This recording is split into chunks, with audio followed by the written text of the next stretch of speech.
My name is Jessica. I'm a recovering alcoholic and addict. Um, my problem is me. Um, meth and meth and heroin was my main DOC. Um, but I had a problem with me too. Like I wasn't able to deal with myself. I'm still receiving not so much SUD treatment, but I'm receiving mental health treatment, and that's going on 5 years now. So That's fantastic that you're able to continue to be open and receive those services that you need and continue to grow. yeah, Thanks for joining us. And where are you from? I'm from Mansfield, Ohio. Awesome. So, could you start off by sharing a bit about your childhood and what life was like for you growing up? So my childhood was like a whiplash. It was like so like my mom and my dad, they got a divorce real young. I think I was like 3 years old. My brother was just born. Like I think he wasn't even a year old yet. I guess it got pretty ugly.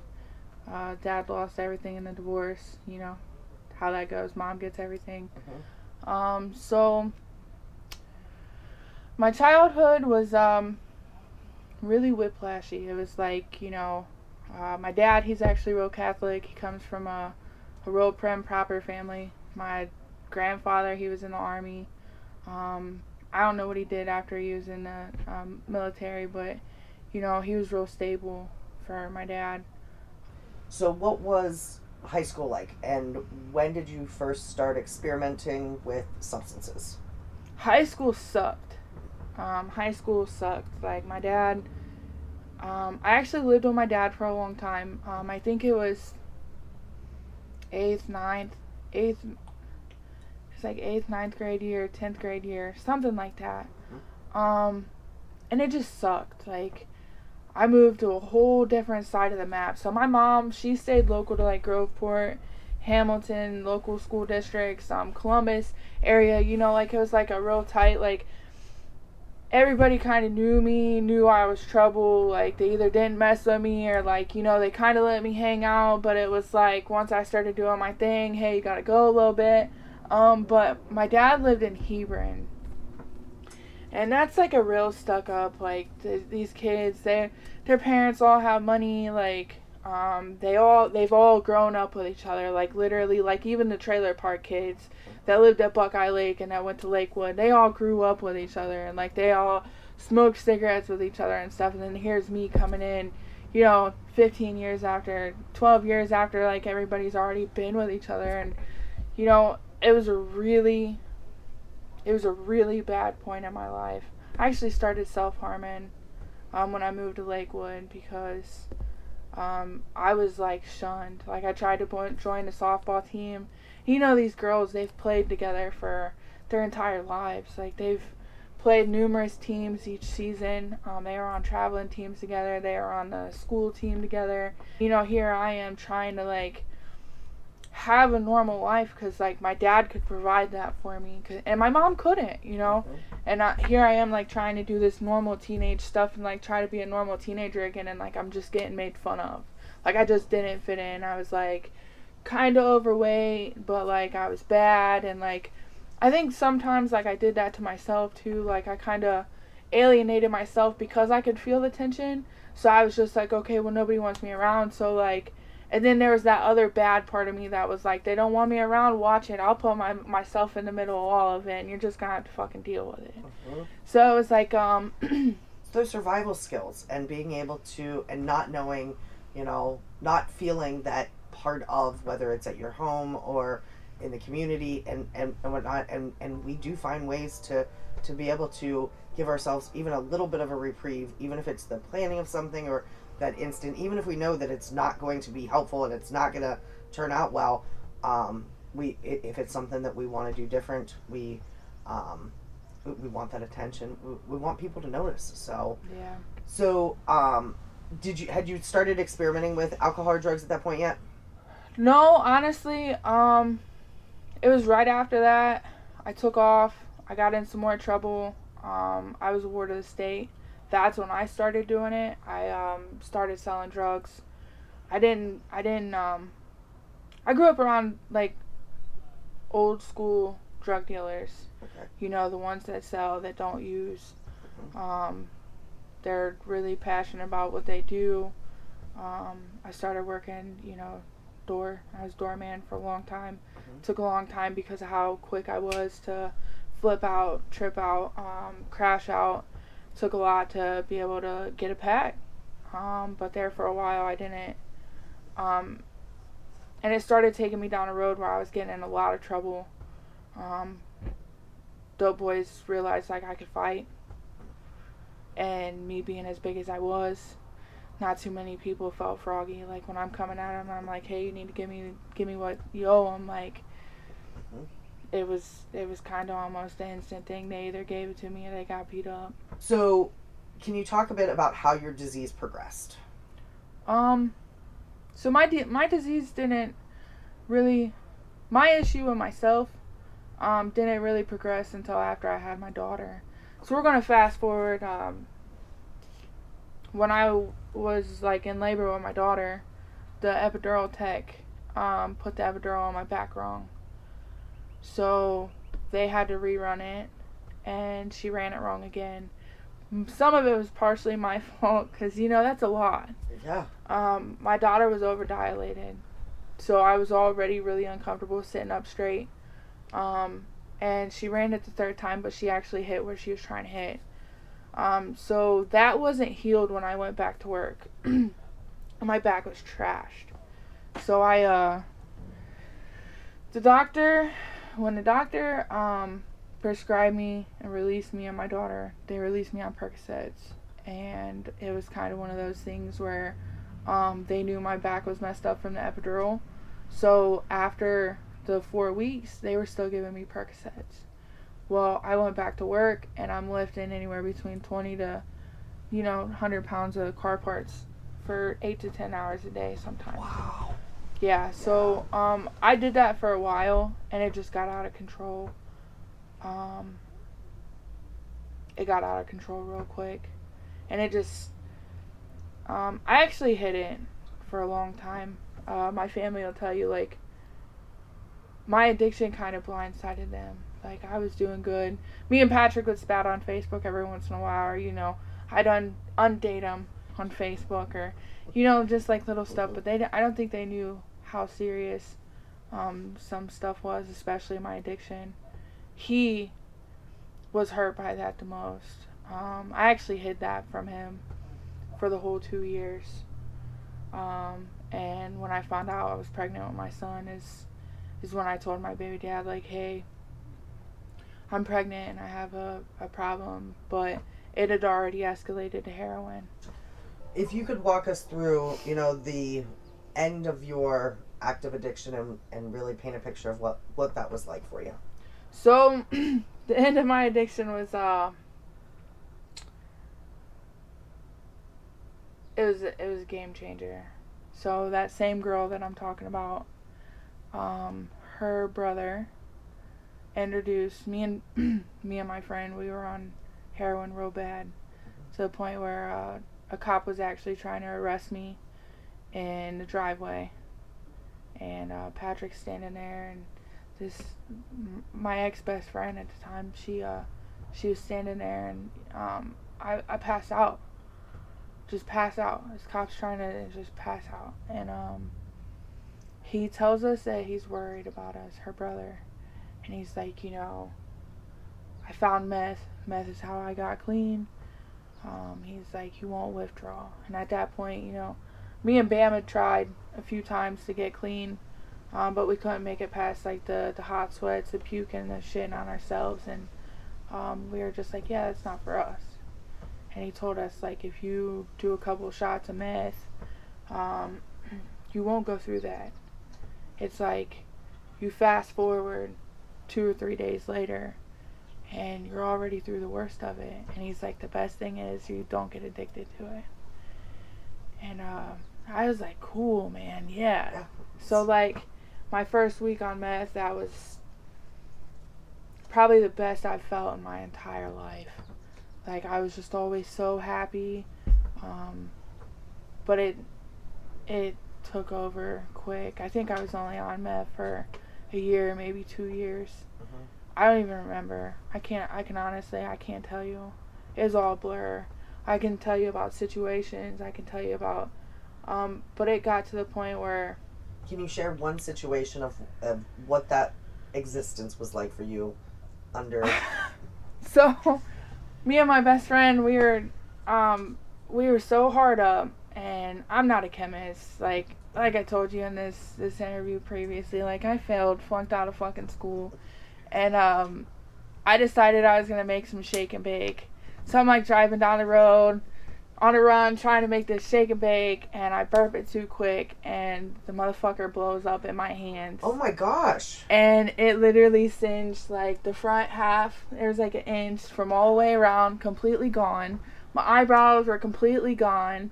And I'm just like rocking it like it's cool. Like, don't even ask. Like, I don't fucking care. Stop looking at me. Like, it got out of control so fast. My wife and kid are actually outside. Mm-hmm. And when I found my wife, I was like 150 pounds, soaking wet. She could collapse her arms around me. Mm-hmm. And if you see my wife, she's a real little person. And this camera doesn't show you, but I'm actually like 6 foot tall, 300 pounds. I'm not supposed to be a little girl. And I was real little. I was in like a size 8 pants.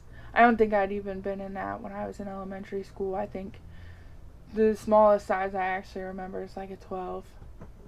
So, it was killing me. It was killing me quick. So what happened that either you decided to get sober or somebody said you're getting sober? I fucked up real bad. I fucked up real bad.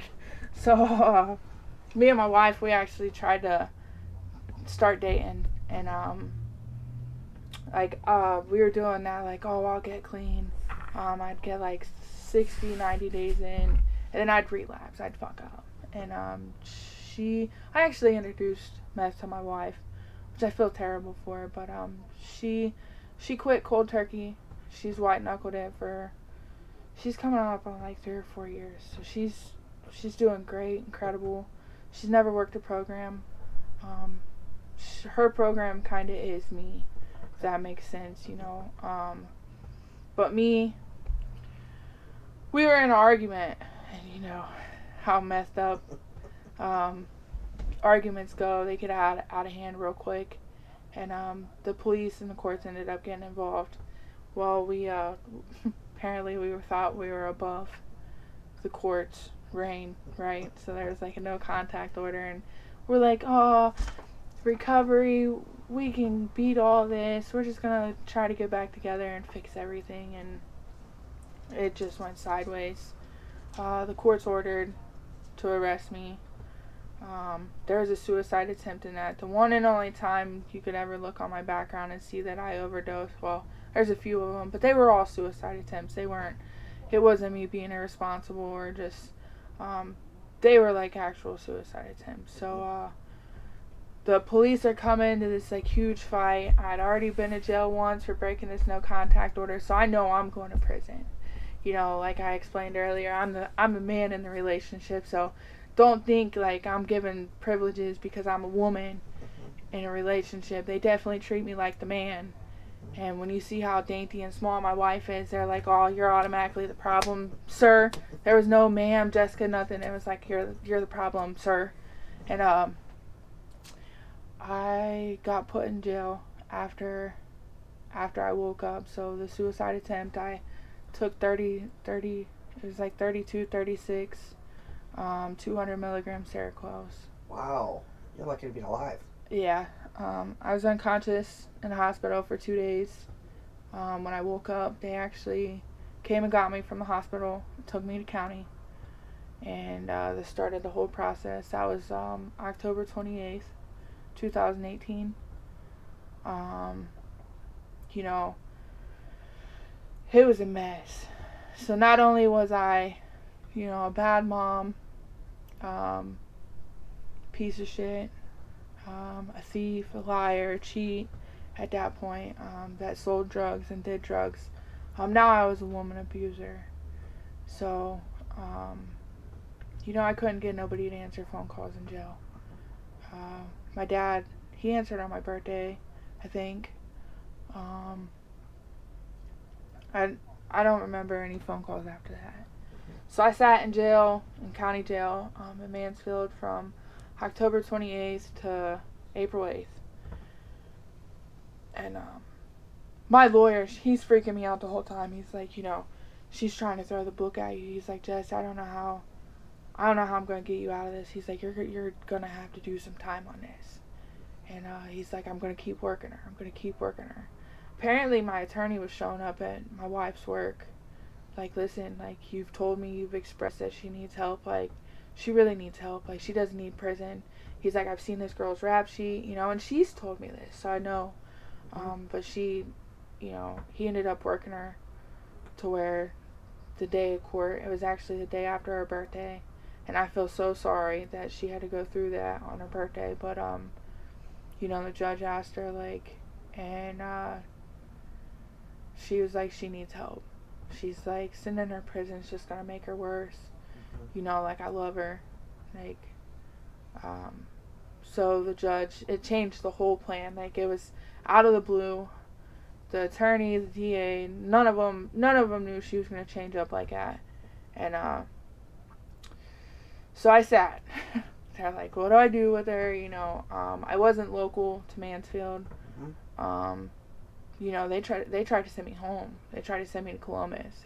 They tried to send me to, like, it was like some halfway house down there, and I was like, please don't. I was like, it's a death sentence. Like, I don't have any sober family down there. I don't have any support. Like, you want to send me down here on probation around everything that's helped destroy my life. Please don't. And they're like, well, what are you going to do? How are you going to get support in Mansfield when you know nobody? The only person that you're not allowed around. Right. I'll figure it out. You can't send me to Columbus. It's a death sentence. And they came up with this plan. They released me to New Beginnings. It's like they have like a crisis unit and a detox center, and then there's like a house, and it's like 30 to like they have like short-term care, and then they have long-term care. And I stayed for the 120 program. The plan from there was I transferred to Healing Hearts, which is another local treatment facility center in Mansfield. And Dwayne, he actually offers sober living homes there. And it was pretty cool. I think it was like, I can't remember how long it was. It was all kind of a blur because, like, I'm still on a pink cloud. Mind you, at that point, I'm only 4 months sober. I've never really lived an adult life. I've never like had to figure stuff out on my own. So like I'm working and I'm like paying bills, and I had child support at the time. My baby dad actually served me with divorce papers and custody papers while I was locked up in county. And because I'm a flight risk, I got a few escapes on my record. They refused to expedite me to my court date to be able to fight for my kids. And he won by forfeiture, failure to appear. So I got out of all this, and I'm living in this sober home, and I'm like paying this child support, and I can't see my kids. And they're like, okay, well, your program's up in December. I got released to sober home in August. I had till December to get my own place. And my dad actually surprised me. I busted my ass. I'm talking like 16. I'd be there from 6 in the morning prepping freaking burritos, mind you, until like 11 o'clock at night. And I came up short because of my background. It wasn't because I had no rental history. It was because of my background. They wanted a deposit on the apartment. They was scared the cops trying to get to me would mess this apartment up. So they made my dad co-sign, which he was not happy about. Let me tell you what. If I still had that phone, he was like, please. He's like, this comes back on me. What dreams do you have for the future? There's quite a few. So I actually, I don't want custody of my kids. That might sound real bad, but they're pretty established with their dad. He's really good. But I actually want to have a visitation with them. I want to be able to have them come to my house, stay the night. I have a really strong support system. I actually called two women that I met recently that one actually was recently acquainted with my wife. I call them my sisters, and I look at their son, nephew as my nephew, my best friend. And I just want my kids to see that like we have a good support system. We actually finally got both of our credits cleaned up this year. It happened around tax time, imagine that. And we want to go for a house. Yeah. But we don't want to go for I'm tired of the in town. I don't want to see people who don't want to help themselves. And Mansfield is full of that. But I'm not ready to take the step out of Mansfield yet. So we want to get a house kind of like off and cut and just kind of work on ourselves, keep to ourselves, and keep doing what we're doing. Finding that place that's yours. Yeah. Can you share some words of hope or inspiration that when you've been struggling that speak true to you? No, but I can say that if anybody's watching this, anybody's, they heard about this interview and they just reach out to me. My name on Facebook's Jessica Hoffman. I always have my phone with me. There's still people from the rooms, from programs. When I first got clean 5 years ago, that they know if they call me, I'm going to come through no matter what. And there's nothing that can't be handled. It might feel like the weight of the phone is too heavy, but it's even heavier to pick up that drug and have to restart everything that you've already done. So I just want people to know, like, I don't care who you are, where you've been, what color you are. I don't care where you're going. I don't care if you call me and you still pick up. I care that you reach out and you start learning and unlearning behaviors to be able to change your life. Is there anything that we missed that you would like to share? If you know a good candidate to come do this interview, that'd be really cool. This is a really cool program to be able to travel around Ohio and find people who are going through the same thing, because it's just not talked about. Right. The government wants to fund these rehabs, and insurances want to do all this stuff, but they don't want to do what really matters, and that's personalize it. They don't want to put a face to the name. They want to know that there's addiction out there, but they don't want to know how to fix it, and it's not okay. It needs to be personalized. It needs to be talked about, and it needs to, I don't want to say there's a solution, because there's never a solution. My fight is not over until I take my last breath. Every day that I wake up, I'm going to be fighting for sobriety. I'm going to be fighting for a better future. There is no finish line. There is no, if I complete this step, or if I complete this, or, if I go to school, or if I, get that house or that car, like my life's complete. It's never going to be like that. And I think people need to understand that, and they need to know that as long as they're their self and they keep going and they pick up a phone, that they're going to be all right, and that there's nothing that could happen right now besides you passing away, God forbid, that you can't work through and stay sober for.